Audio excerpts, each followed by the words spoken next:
helps keep your dash. We're so sure about it, we guarantee it. If your new dash ever cracks, we'll replace it. Guaranteed. Which part of New York is this? This is, they call it the Lower East Side, or Alphabet City, because the streets are A, B, C, and D. It used to be a lot hairier than it is now, and I used to come down here to score drugs all the time, like right around a couple blocks up, which is where I live, but now the drugs have moved at least 3 blocks away. They're all down there now, the way we were talking about going before. Yeah. That's where they all are. But, yeah. But you've been living here for a long time? I've been living here, yeah, in about 3 years now. There's nice little cafes around here. Oh, cool, horseback cops. A lot of the buildings around here they're pretty funky buildings. But I live in a nice one, and that gets up a lot of people's tree. They go, oh, pretty nice place, but fuck it, you know. What the fuck? I'm not a martyr. Hi, I'm Iggy Pop. Welcome to my home. Hi, Rookie. This is my cat, Rookie Moo.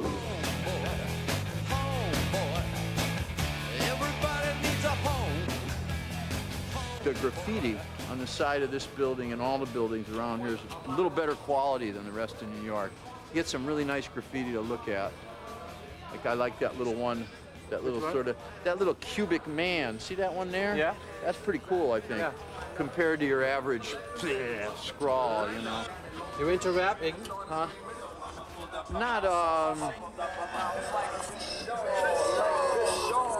I'm not an expert, but I really like hearing it when it's around.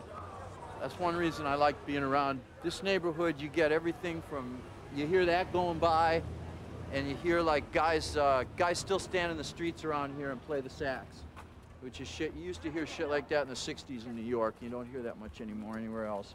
Just around here, nobody would dare shut you up for making noise. I make as much noise as I want all the time.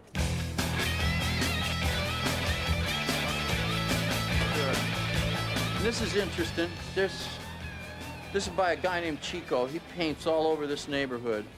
This must be a fella died, I guess. This Avenue C is a little more colorful than where we were. That's like a street market, which just means people sell their stuff here on the street. You know. Music sounds good though. I like that better than most rap.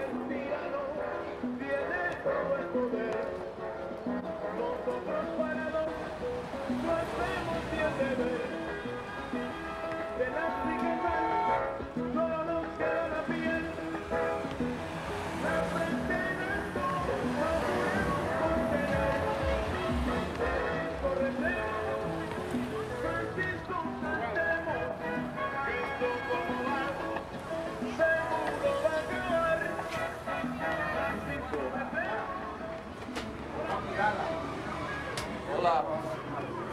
What?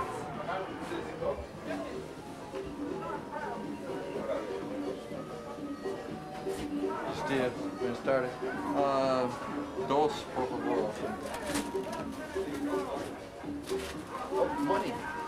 Oh, you got any money? Yeah, Thanks, man. I never carry any money. Thanks, man. Somewhere in there. Okay. Yeah, I got it. Thanks a lot, man.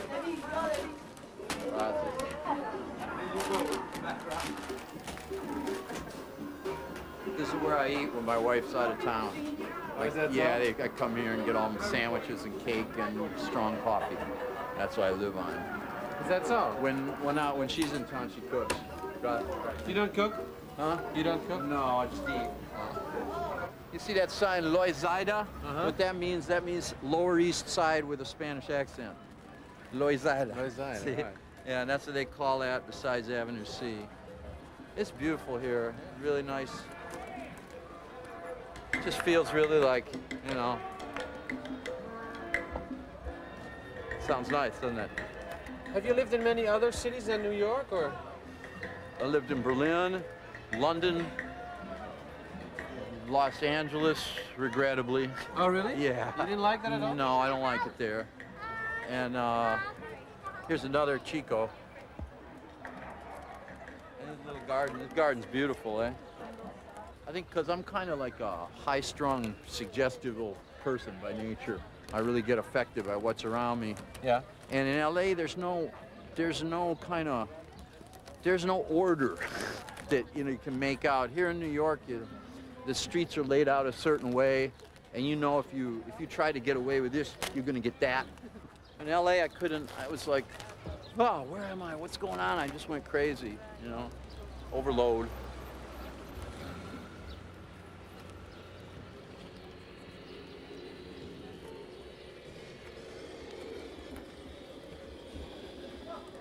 This park is pretty nice. I used to come here a lot, but it's getting more and more crowded, so I don't come here as much anymore.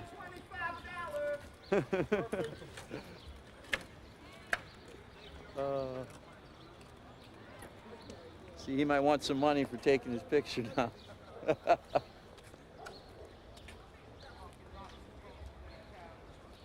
This is a really nice, I've always liked that one, that house there. It's very nice. Yeah, I don't know if that's like a psychedelic church. There's a psychedelic church somewhere on this street. No. Yeah, they call themselves the Psychedelic Church of 9th Street or something. Yeah. But I never got that interested in it because I read there's a guy here who took a Swiss girl and made her into soup and stuck her in the refrigerator. Yeah, he did. And he used to go to that church. Yeah, his dad was a butcher.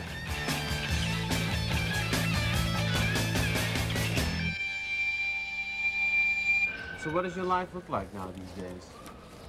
You spend a lot of time here in this neighborhood, or? Yeah, I mean, I walk down this street a lot, you know. You do? Yeah.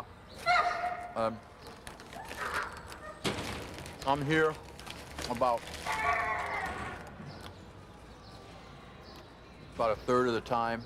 About half the time I'm out traveling around, either making a record or going and talking somewhere. I do a little bit of film work. I wouldn't call it acting, but it's like, you know, I'm in the film. I just did another one with, I really liked with Tom Waits. You did? Yeah, it was really nice. What was that? It's a Jim Jarmusch thing called Coffee and Cigarettes. And we just sit around and chain smoke and drink a lot of coffee and bullshit, basically. Oh, yeah? Yeah, it's a short, it's about 12 minutes long.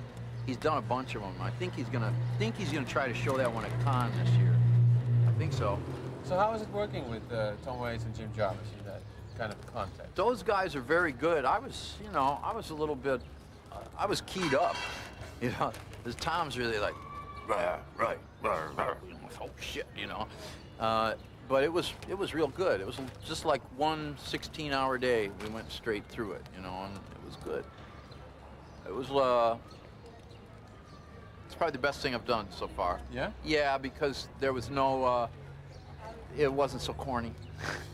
You know, there's the other stuff that you tend to get, so that's pretty good. So how was Jim Jarmusch? Was it very well scripted, everything, or was it more improvisation? No, it was, he gave us what he did was, he gave us a script the night before, and at about 11 o'clock midnight, said, here, read it before you go to sleep, and then let's just get into it in the morning. And we came in about 9, and it was supposed to be funny, and so Tom said, well, I don't think it's very funny, you know, and I just thought, well, it isn't that funny, no, you know, but what can we do? So we sat around for about 4 hours, the three of us, and just blocked out what the subjects were we were talking about, and then talk about them and try to make them a little more personal. And it was easy because we're each playing ourselves. Like he's Tom Waits and I'm really? Iggy Pop. Oh. Yeah. And the setup is we're sitting around in this place waiting for Jim Jarmusch to come and meet us to talk about making a movie, but Jim Jarmusch never shows up. That's the bit, right? Right? And so we just sit there chain smoking and drinking coffee, right? The only other good thing I did in film, which is really fucking cool, was I worked on the soundtrack for a movie called Arizona Dream for a fucking great director named Emir Kusturica. And Emir did you ever see a movie called Temps de Gitan or Time of the Gypsy? What would that be in Deutsch? Do you speak Deutsch or Flemish, probably? Flemish. You speak Flemish? Yeah, Yeah. I don't know in Flemish. This guy's a great director, and he's from Yugoslavia, and the film's out in France now.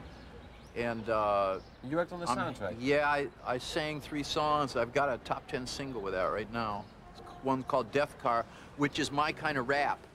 I heard, because I like the form of rap, so I thought, well, maybe I'd like to sing about what's important to my style of rap. So I did this rap song. Basically, it's about cruising around in a car with a girl, and you both had sex, and now that's over. So things are getting kind of quiet. A howling wind is whistling in the night. My dog is growling in the dark. Something's pulling me outside to ride around in circles. I know you have got the time, 'cause anything I want, you do. We'll take a ride through the strangers who don't understand how to feel. In the death car, we're alive. In the death car.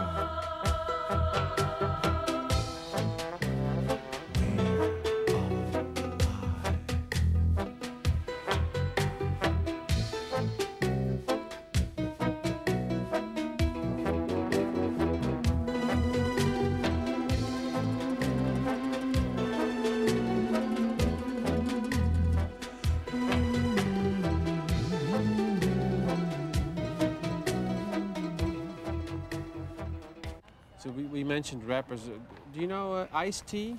Not Ice-T? personally. I did a gig with him once. You did? Yeah, it was all right. How was that? It was okay. He was fine. He's a gent. I think I've got 3 of his albums, so I've obviously, I thought enough of him to spend money on it. I think there's a lot of good in what he does. A lot of the samples are chosen with great taste. He's putting out a lot of stuff very fast right now. I mean,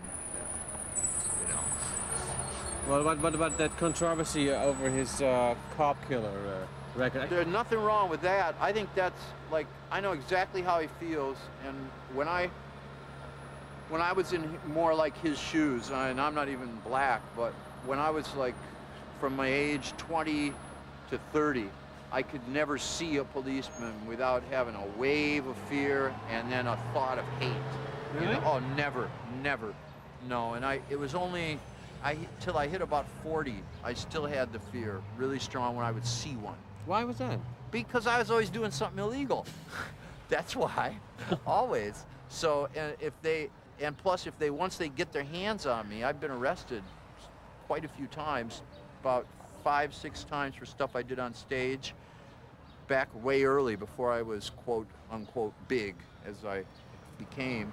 I wasn't as popular, and they'd come and grab me, and once they get you and nobody's watching, they do really weird things to you. No, they do, it's true. They beat you up, or they're disrespectful to you.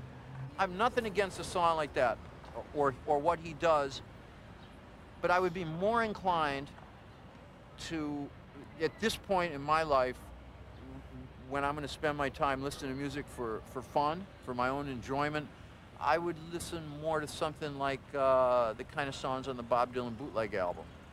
Oh, really? I would be listening these days to a song that provokes some emotion in me. It makes me feel something that's really well delineated and that gets me in some way. So a lot of that stuff just doesn't get me, but it doesn't mean it's not good, and it's good for a lot of people, but it's not good for me.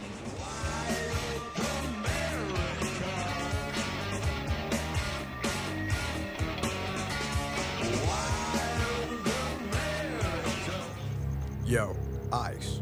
The organization say they can't stay in business with us any longer. What are you gonna do? You're the passenger.